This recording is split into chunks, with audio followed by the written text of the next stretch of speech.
Dans la première partie de cet épisode, nous avons exploré les liens et collaborations qui peuvent exister entre entreprises et collectivités pour accélérer la transition écologique.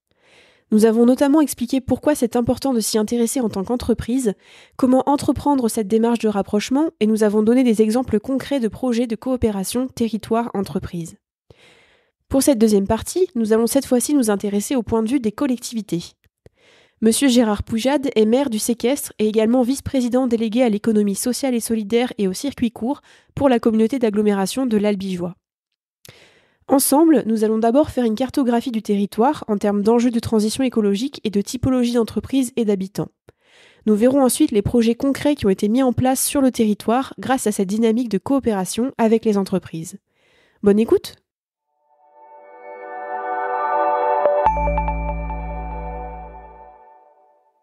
Alors, bonjour Monsieur Poujade, est-ce que vous pouvez commencer, avant qu'on rentre dans le vif du sujet, par vous présenter? Bonjour, donc je m'appelle Gérard Poujade, je suis maire d'une commune du Tarn qui s'appelle Le Séquestre, une commune de pratiquement 2000 habitants, et laquelle commune appartient à une communauté d'agglomération, celle du Grand Albigeois, dans laquelle je suis vice-président délégué à l'économie sociale et solidaire et au circuit court. D'accord, plusieurs casquettes. Est-ce que, pour démarrer, vous pouvez nous présenter un peu votre territoire, surtout nous parler de ses particularités et de ses enjeux en termes de transition bas carbone? Alors, je vais vous faire la présentation des deux territoires parce que vous allez voir que l'opération bas carbone porte sur des interactions entre les communes et la communauté d'agglomération.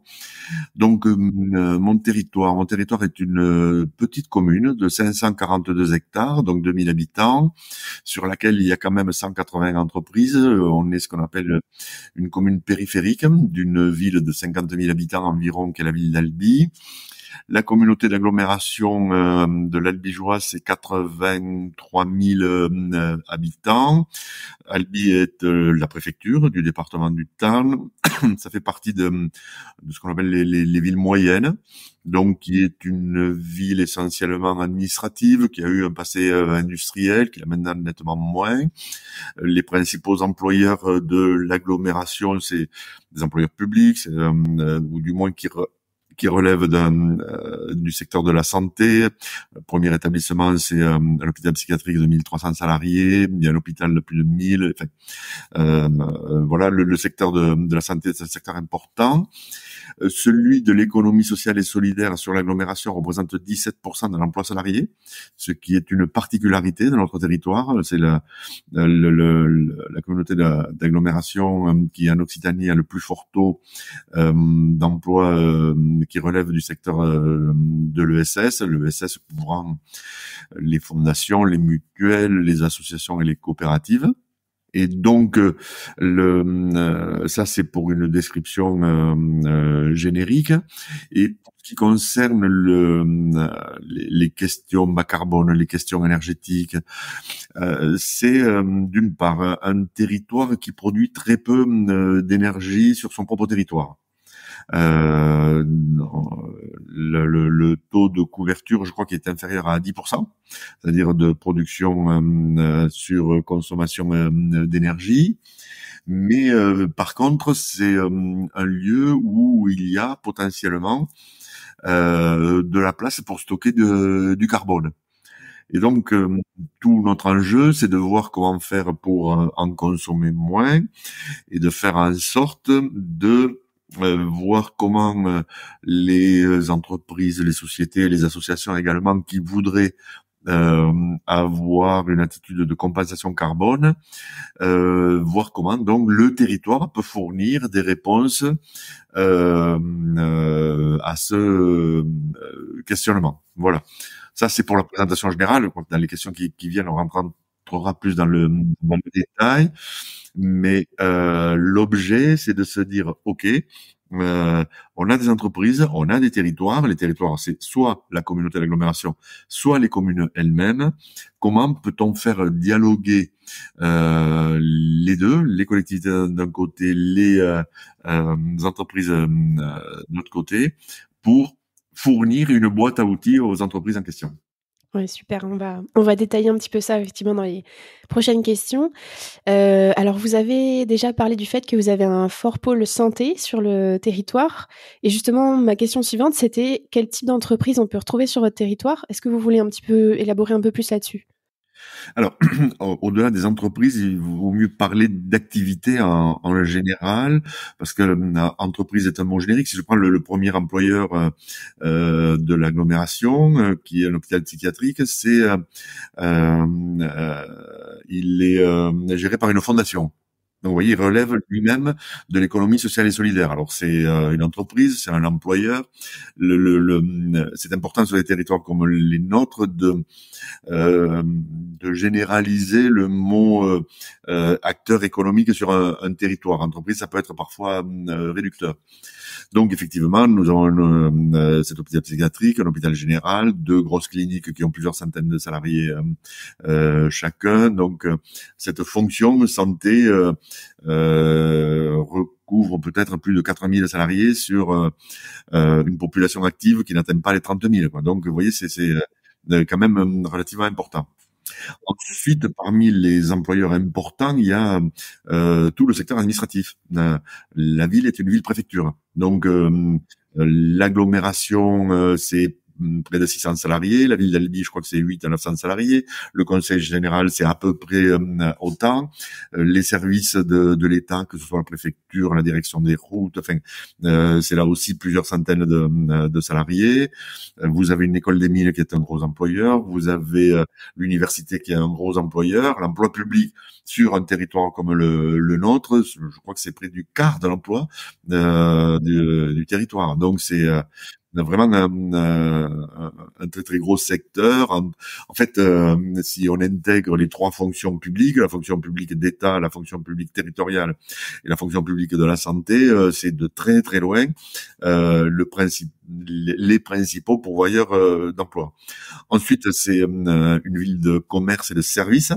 Donc, il y a énormément de commerce et de services sur le territoire, des banques, des mutuelles, qui sont aussi qui figurent aussi parmi les premiers au rang des employeurs du territoire.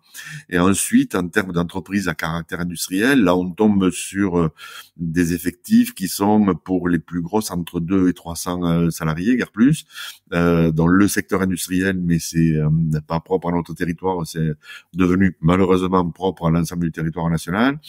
C'est à peine plus, ça tourne aux alentours de 10% de l'emploi en général.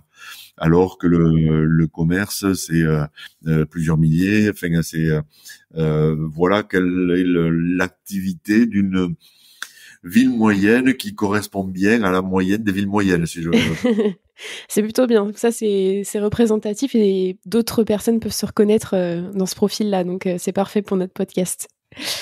Est-ce que vous pouvez nous présenter des exemples de projets qui ont été mis en place sur le territoire et qui ont été faits en coopération avec les acteurs économiques du territoire, justement? Alors là, typiquement, en lien avec la question du bas carbone de tout à l'heure, nous avons créé ce qu'on appelle un opérateur. Un opérateur, c'est un dispositif qui a vocation à faire travailler ensemble des acteurs qui ne le font pas souvent pour ce type d'activité. Je m'explique. En fait, les communes sont propriétaires de terrains sur lesquels elles ont soit des bâtiments communaux, soit des espaces verts. Et donc, l'idée est de dire comment, dans ces espaces verts, ces espaces délaissés, nous serions en capacité d'utiliser ce potentiel pour stocker du carbone, donc par la plantation d'arbres. Et donc, nous avons sur notre territoire une association qui s'appelle Arbres et Paysages du Tarn, qui a l'habitude de travailler avec les collectivités et qui peut fournir, pour une parcelle donnée, la meilleure utilisation possible avec quel type de plantation. Et donc, parallèlement à ça, on a sur notre territoire, comme dans tous les territoires, c'est pour ça que ce dispositif est reproductible absolument partout, la possibilité de se dire, mais les entreprises qui veulent compenser carbone, plutôt que d'aller compenser à l'autre bout de la Terre, est-ce que nous ne serions pas en capacité de compenser localement ? lesquelles l'entreprise nous dit OK, mais à condition qu'on ait un tiers de confiance qui va nous dire mais on va réellement compenser, ce sera pas du greenwashing, c'est pas du flan, enfin voilà. Et donc, nous avons rencontré la société coopérative d'intérêt collectif Climat Local, dont la communauté d'agglomération est devenue sociétaire. Peut-être qu'on y reviendra. Et l'idée du dispositif est le suivant. La communauté d'agglomération informe les communes du dispositif qui se met en place et leur dit: vous avez, en tant que commune, des projets de plantation, peut-être que cela peut être pris en charge financièrement par le dispositif. Si vous êtes intéressé, adressez-vous à l'association Arbres et Paysages. Et vous leur dites, voilà, j'ai telle parcelle, j'ai tel endroit sur lequel je veux planter une haie, un verger, une forêt de Miyawaki, que sais-je. À partir de là, Arbres et Paysages, dans un cahier des charges qui intègre la biodiversité locale, qui intègre la qualité pédologique des sols, c'est-à-dire en fonction des sols qui sont utilisés, va dire, ben voilà, par rapport à votre parcelle, le meilleur projet environnemental, de biodiversité, va être de planter ces essences-là à cet endroit-là.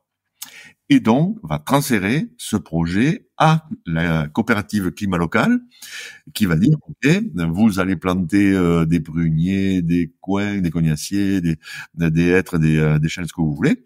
Ça va représenter une compensation carbone de temps.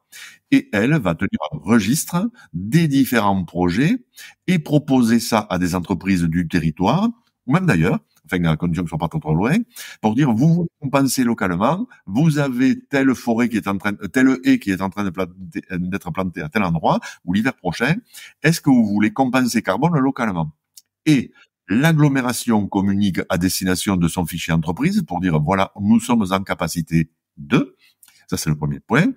Et deuxième élément, la communauté d'agglomération se tourne vers les communes, de telle sorte que les communes s'engagent à entretenir ces haies, ces forêts, enfin ces plantations.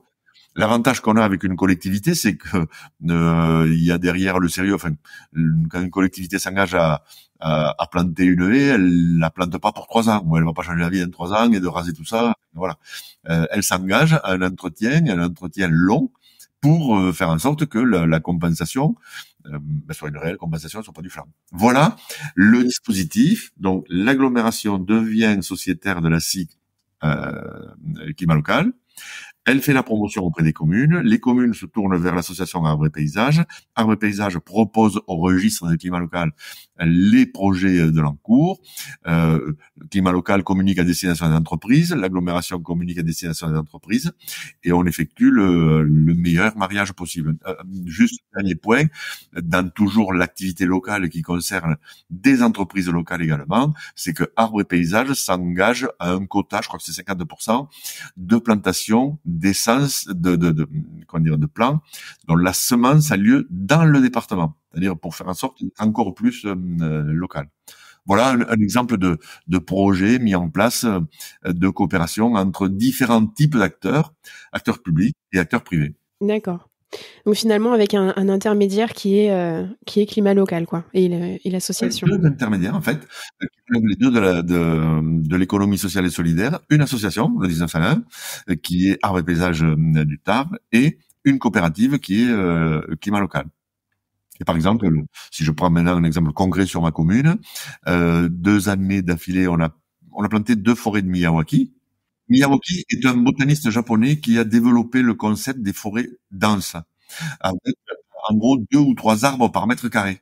Et l'idée, c'est de planter des arbres tout petits, tout proches les uns des autres, avec pour destination, c'est que les 2 tiers de ces plants vont crever, voire plus, mais que par contre, elles vont se sélectionner entre elles, et ça va faire une forêt très dense, très rapidement. Et la première, on l'a plantée il y a que 1 an et demi, et c'est surprenant.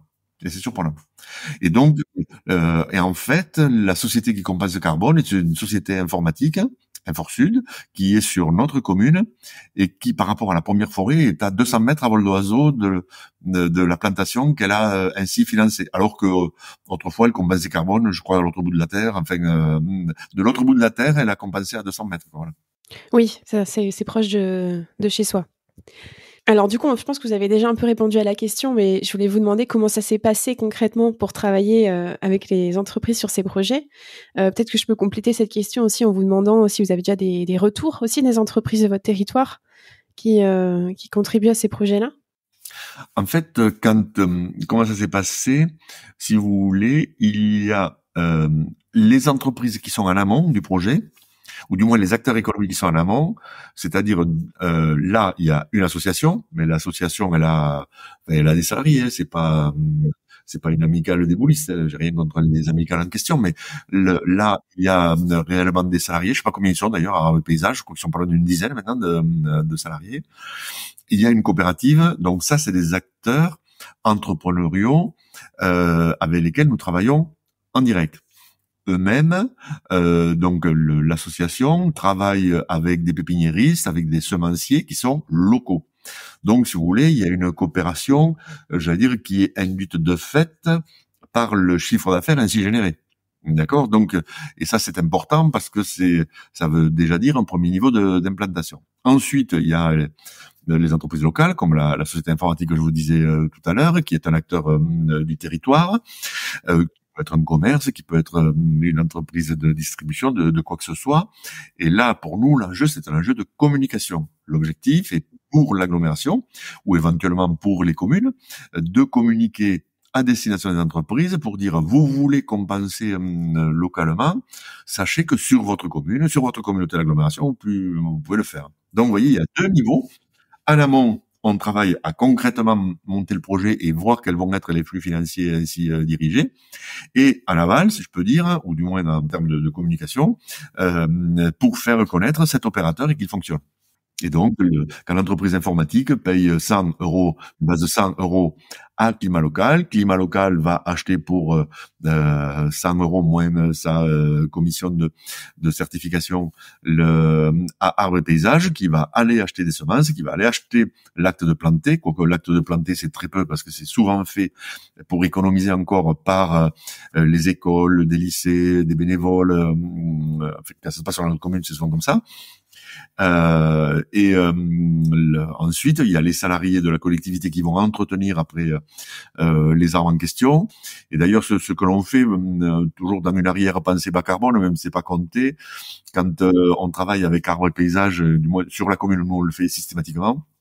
Il y a un autre stockage de carbone qui est très important, c'est que toutes ces implantations sont faites sans arrosage et avec l'apport de manière conséquente de BRF. Et donc le BRF étant du bois rapidement fragmenté. Alors je sais pas si vous connaissez l'expression, c'est-à-dire c'est une manière de stocker du carbone. Et là, pardon, de revenir à un cadre plus étroit qui est celui de la commune du séquestre. Chaque fois que nous taillons les arbres ou que l'on doit couper un arbre parce qu'il est mort ou est devenu dangereux, toutes ces tailles sont broyées par les employés communaux pour produire du BRF et utiliser comme engrais pour nos plantations. C'est-à-dire que c'est encore un stockage carbone supplémentaire qui, lui, n'est pas pris en compte dans le calcul de la compensation carbone, mais qui contribue de la stratégie bas carbone.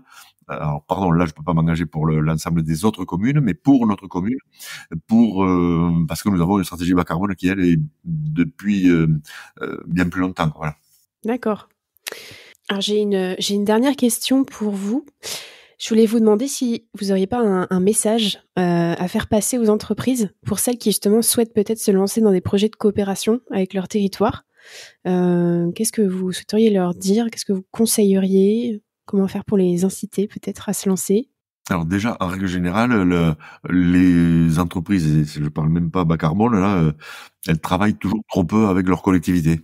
Si elles travaillaient plus à regarder, elles trouveraient des choses à faire ensemble bien plus souvent. Mais bon, ça c'était un premier aparté. Mais en termes de bas carbone, déjà, beaucoup d'entreprises pourraient avoir une stratégie bas carbone très simple. La première stratégie, c'est la sobriété. En fait, pardon de l'exemple qui est croquignolesque à souhait, Mais un commerce qui va décider de mettre une double chasse dans ses toilettes, qui va arrêter de consommer 10 litres à chaque chasse et passer à 3 à 6 litres, va contribuer, comment dire, à un effort global que l'on n'imagine pas. Je rentre un petit peu dans le carbone. Quelqu'un qui, l'an passé, au moment des soucis que nous nous posions par rapport à l'entrée de l'hiver, c'est y aurait-il assez d'énergie pour pouvoir fournir de l'électricité sans coupure. Sur ma commune, il y a 180 entreprises. Près d'une centaine ont une enseigne lumineuse. J'ai fait le tour, comment dire, des enseignes lumineuses qui étaient allumées la nuit. C'était une sur deux. Et ça ne sert strictement à rien. On a envoyé un courrier à toutes, d'abord parce que c'est la loi, ils sont obligés normalement, mais c'est juste parce que c'est à la fin des fins une toute petite dépense. La difficulté, enfin quand on a regardé, parce qu'elles ont pratiquement tout arrêté, je crois qu'il y en a que 2 ou 3 qui n'ont pas réagi, la baisse en nombre de kilowatts instantanée, là, c'est-à-dire la puissance ainsi libérée, c'est loin d'être négligeable. La consommation, c'est sûr, hein, on n'a pas refait la surface de la Terre, quoi. Mais si c'est généralisé, l'effet est vraiment spectaculaire. Et donc, par les contributions à la sobriété, c'est déjà, en fait, ce dont on se rend pas compte, c'est que c'est kilowattheures que l'on rend disponible parce que l'entreprise ferme à 19 heures et qu'on éteint tout à 19 heures, ces kilowattheures sont disponibles pour les gens qui rentrent à leur foyer et qui sont en train d'allumer la lumière ou le four chez eux. Donc le kilowattheure, il y en a une quantité limitée et c'est en ça que par rapport à votre thématique, elle contribue à l'équilibre du territoire. Parce que c'est le kilowattheure, ça se consomme dans le fil à la plus grande proximité possible. Et donc de ne pas consommer une fois qu'on a fermé, ça rend ce kilowattheure disponible pour quelqu'un d'autre. Et enfin par rapport à l'opérateur dont il a été question dans le podcast, c'est il y a beaucoup d'entreprises qui disposent de terrains autour d'elles. Et en fait, tous les terrains peuvent être des lieux de compensation carbone. Si dans un espace qui est libre de 200 mètres carrés, une entreprise fait un lit de BRF de 20 cm d'épaisseur, c'est-à-dire qu'elle va mettre 40 mètres cubes de BRF, c'est un stockage carbone qui est juste énorme. Si au-dessus de ça, elle plante une trentaine, une quarantaine, une cinquantaine d'arbres, elle va créer des tas de choses. Elle va conserver de l'humidité, elle va créer un îlot de fraîcheur près de murs, etc. Et elle va commencer à stocker du carbone sans que ce soit spectaculaire, mais c'est la multiplication de ces choses-là produit un résultat spectaculaire. C'est intéressant, ça montre vraiment, puis aussi donc la sobriété et la compensation.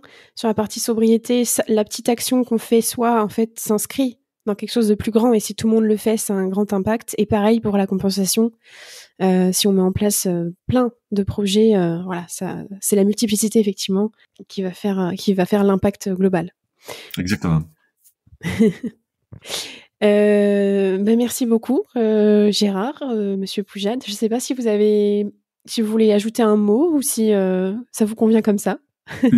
Ça vient comme ça. Je crois qu'à un moment donné, je ne sais pas si c'est pendant l'entretien ou avant l'entretien, on avait évoqué le caractère réplicable de la chose. Dans tout ce qu'on a indiqué là-dedans, l'opérateur carbone tel qu'on l'a mis en place, il a fallu moins d'1 an pour le mettre en place. C'est réplicable absolument partout. Et puis, par rapport à votre dernière question, si je prends les 3 éléments iconoclastes de la chasse d'eau, de la consommation électrique et de la plantation sur ces terrains, c'est vrai absolument partout. Et donc, quel dommage de pas le faire. Et en fait, souvent, on ne le fait pas parce que c'est petit. Et on se dit, bon, ben, ça change pas grand chose. Alors, c'est une stratégie du colibri version entreprise, quoi. Mais quel dommage de ne pas le faire parce que ça changerait énormément les quantités globales. D'accord. C'est un très bon mot de la fin. On va rester là-dessus. Merci beaucoup pour ce témoignage et ce retour côté collectivité qui était très intéressant. Et puis, je vous souhaite une bonne continuation. Voilà. Pareillement.